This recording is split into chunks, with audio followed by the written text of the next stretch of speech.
In 1965, Warren Buffett bought a failing textile company. Within decades, it became the most valuable company in America. The secret wasn't the textile business. It wasn't some genius acquisition. It was a simple mechanism, one that most investors completely overlook. And by the end of this video, you're going to understand exactly how it works and why it's been the quiet engine behind the greatest wealth creation in stock market history. Chapter 1. What dividends actually are. Every time a company earns a profit, it faces a choice. It can reinvest that money back into the business, buying new equipment, hiring more people, expanding into new markets. Or it can share a portion of those profits directly with every single shareholder. That payment sent to you just for owning the stock is called a dividend.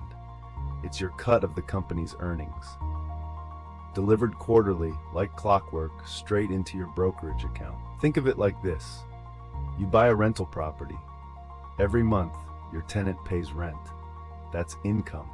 Reliable, recurring income that shows up regardless of whether the property's market value goes up or down. Dividends work exactly the same way, except instead of a property, you own a slice of a living, breathing corporation. And instead of a tenant, thousands of customers are paying that corporation, and a piece of that cash flows back to you. Now here's what most investors never hear. The S&P 500 has returned roughly 10% per year over the long term.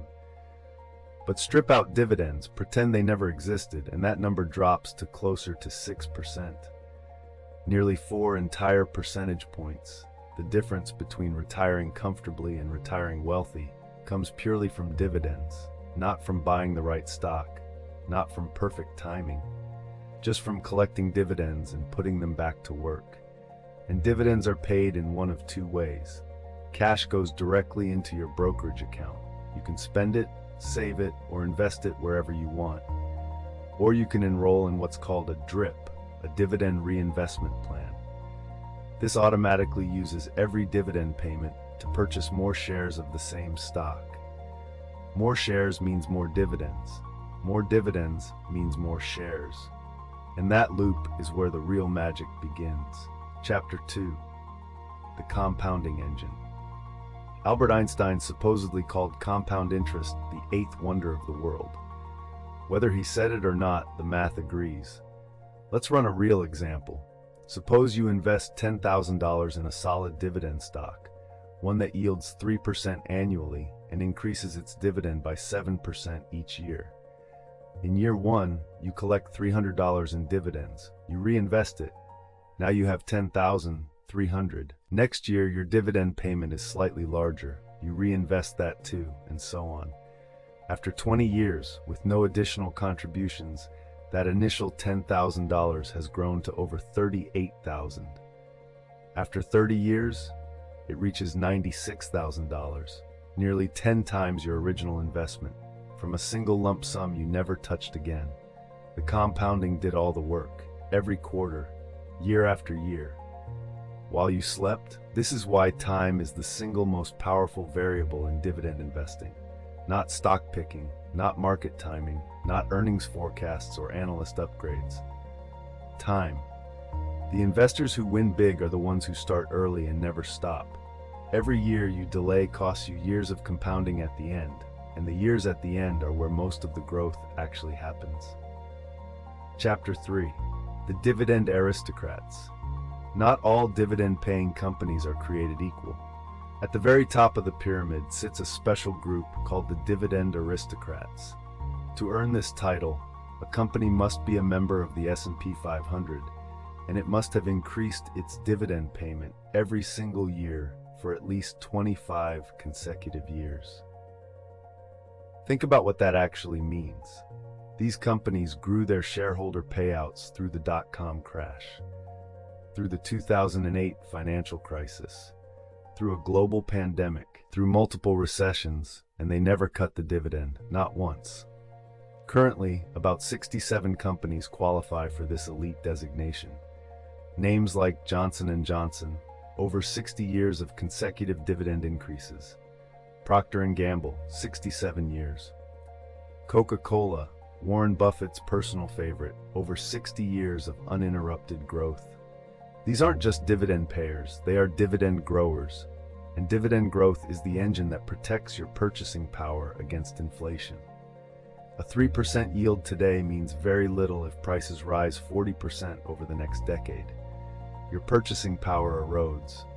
But a dividend that grows 7% per year, in 10 years it will have doubled.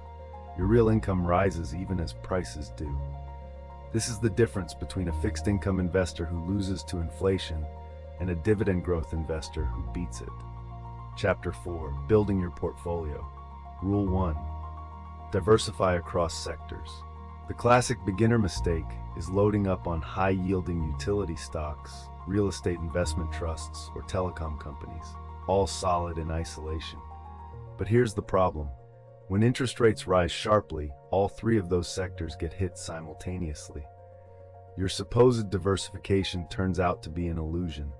Instead, spread across consumer staples, healthcare, industrials, financials, and even select technology companies. Different risk profiles that respond differently to economic conditions.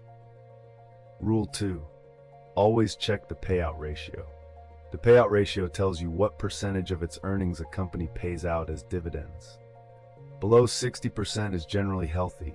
The company has plenty of buffer to sustain payments even if earnings temporarily dip. Above 80% is a red flag. The company is paying out almost everything it earns. One bad quarter, and that dividend becomes vulnerable. High-yield stocks with unsustainable payout ratios are what income investors call yield traps, and they're everywhere. Rule 3. Prioritize growth over yield. A 7% yield sounds spectacular, but if the underlying business is deteriorating, that high yield is a mirage. Compare that to a stock yielding 2.5% that grows its dividend 10% per year. Within 7 years, the grower is paying out more income than the high yielder and growing every year after that.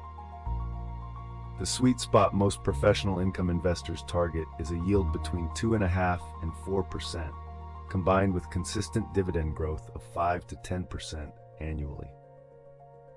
Chapter 5. The historical record. Since 1960, dividends have accounted for approximately 84% of the total return of the S&P 500 when you factor in reinvestment. 84%. That's not a rounding error. That's not a footnote. The majority of long-term stock market wealth in the modern era has been generated not by soaring stock prices, but by dividends, quietly compounding in the background, quarter after quarter for 6 decades. Let's make that concrete.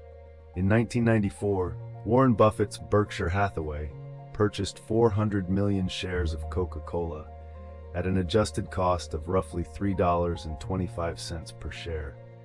The annual dividend at the time was about 22 cents per share.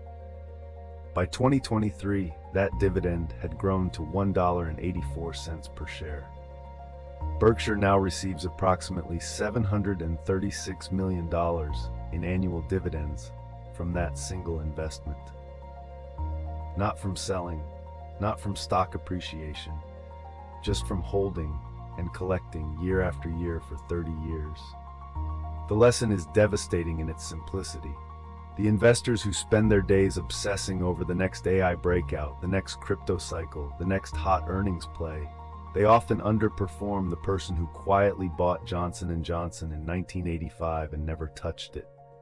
Consistency beats brilliance. Patience beats prediction. And dividends, quietly compounding in the background, beat nearly everything else.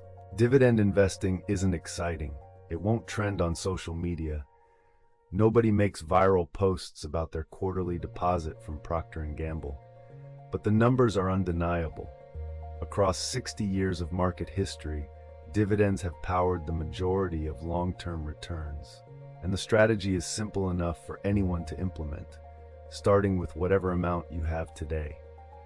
If this breakdown gave you value, subscribe to Market Mapped. We publish deep dive investing content every week, the kind of analysis that actually moves the needle for long-term investors.